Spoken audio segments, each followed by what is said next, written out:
நடக்கும் அவலங்களை கண்டு ஒதுங்கிவிடாமல் அவற்றை எதிர்கொள்வதில் நம்முடைய பங்களிப்பு நிச்சயமாக இருக்க வேண்டும் என்கிறார் மனுஷபுத்திரன் அவர்கள். நிகழ்ச்சியில் அடுத்த பகுதியாக வரவிருப்பது தீதும் நன்றும்.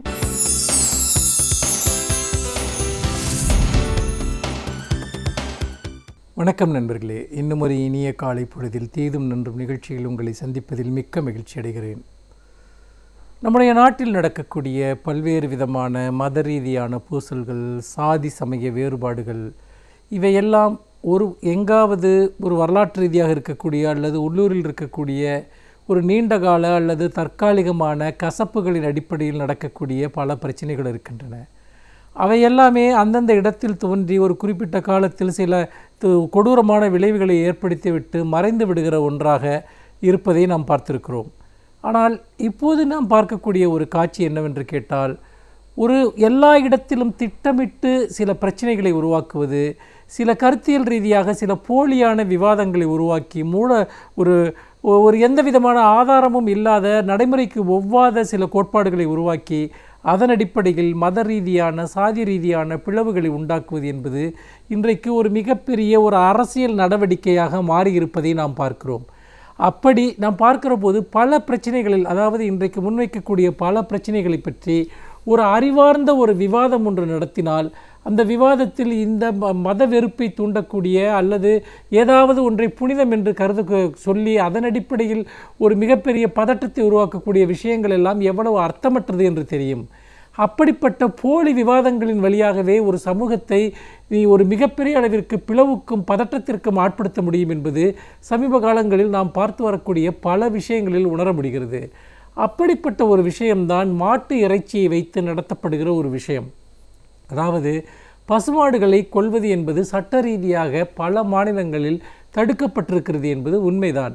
இதை பற்றிய சட்டம் என்பது இந்தியாவில், சுதந்திர இந்தியாவில் இயற்றப்பட்ட போது அது பால் தரக்கூடிய கால்நடைகளை, விவசாயத்திற்கு பயன்படக்கூடிய கால்நடைகளை பாதுகாக்க வேண்டும் என்கிற ஒரு அடிப்படையில் உருவாக்கப்பட்டது.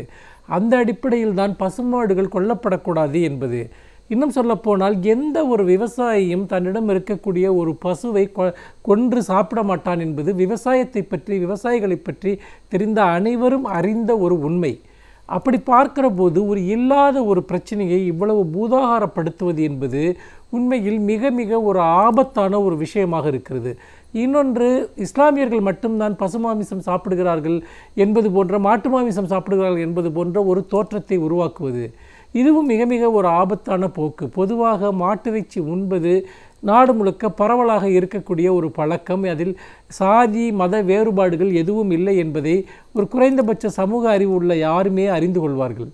ஆனால் அப்படிப்பட்ட ஒரு சூழ்நிலையில் நாம் இந்த விவாதத்தை முன்னெடுப்பவர்கள் சில யதார்த்தங்களை கணக்கில் எடுத்துக்கொள்கிறார்களா, அல்லது மாட்டிறைச்சியை முற்றாக இந்தியாவில் தடை செய்ய முடியுமா, அல்லது அப்படி தடை செய்தால் அதனால் ஏற்படக்கூடிய விளைவுகள் என்ன என்பதை பற்றி பேச மறுக்கிறார்கள்.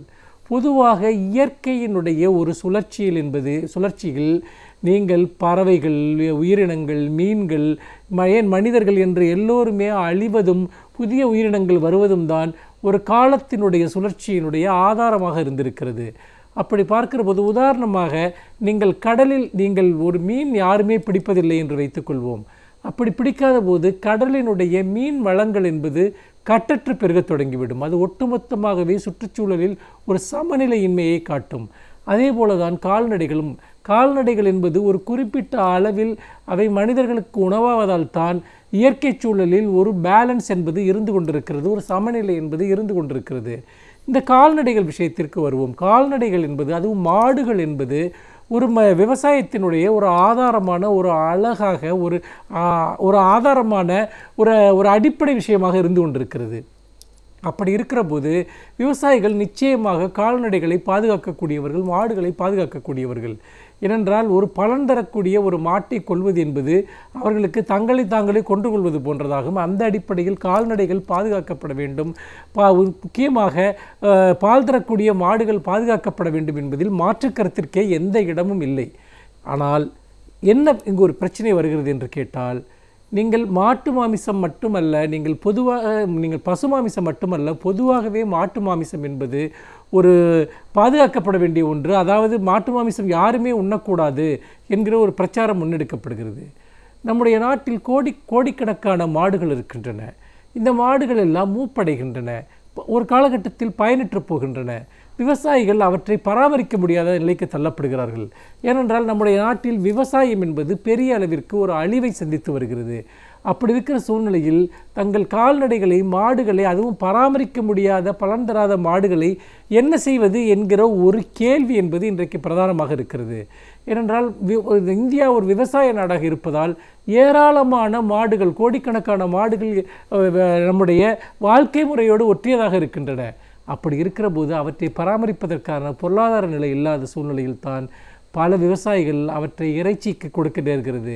இன்னும் சொல்லப்போனால் மூப்படைகிற மாடுகளை கூட அவர்கள் அப்படி செய்யாத பட்சத்தில் அதை பாதுகாக்க வேண்டும் என்கிற பட்சத்தில் இறந்து விடுகிற மாடுகளை என்ன செய்வது? அதை எங்கே கொண்டு போய் புதைப்பது? அவற்றை எப்படி பாதுகாப்பது? கோடிக்கணக்கான மாடுகள் இறக்கிற போது, லட்சக்கணக்கான மாடுகள் இறக்கிற போது அவற்றை கொண்டு போய் புதைப்பதற்கு ஏதாவது வழி இருக்கிறதா என்கிற கேள்வியை நாம் கேட்டுக்கொள்ள வேண்டும். எல்லாவற்றையும் விட பொருளாதார ரீதியான ஒரு பிரம்மாண்டமான ஒரு விஷயம் இருக்கிறது. இது பொதுவாக மாட்டிறைச்சி உண்பவர்கள் தொடர்பானது. ஏழை மக்கள், எளிய மக்களுடைய பொருளாதார நிலையில் மாட்டிறைச்சி தான் மலிவாக கிடைக்கக்கூடிய இறைச்சியாக இருக்கிறது. அவர்களுக்கு தேவையான ஒரு புரதம் என்பது அதில் மட்டும்தான் கிடைக்கிறது. ஆக ஒரு அடித்தட்டு மக்களுடைய ஒரு உணவை அது பறித்து கொள்கிற ஒரு விஷயமாக, ஒரு சத்தான ஒரு உணவை பறித்து கொள்கிற விஷயமாக இருக்கிறது. இன்னொரு மிக முக்கியமான பிரச்சனை என்னவென்று கேட்டால், இந்த மாட்டு இறைச்சி என்பது ஒரு ஏற்றுமதியில் ஒரு மிகப்பெரிய பங்கை வகிக்கிறது. ஆண்டிற்கு கிட்டத்தட்ட 33,000 கோடி ரூபாய் மதிப்பிலான மாட்டிறைச்சிகள் வெளிநாட்டிற்கு ஏற்றுமதி செய்யப்படுகின்றன.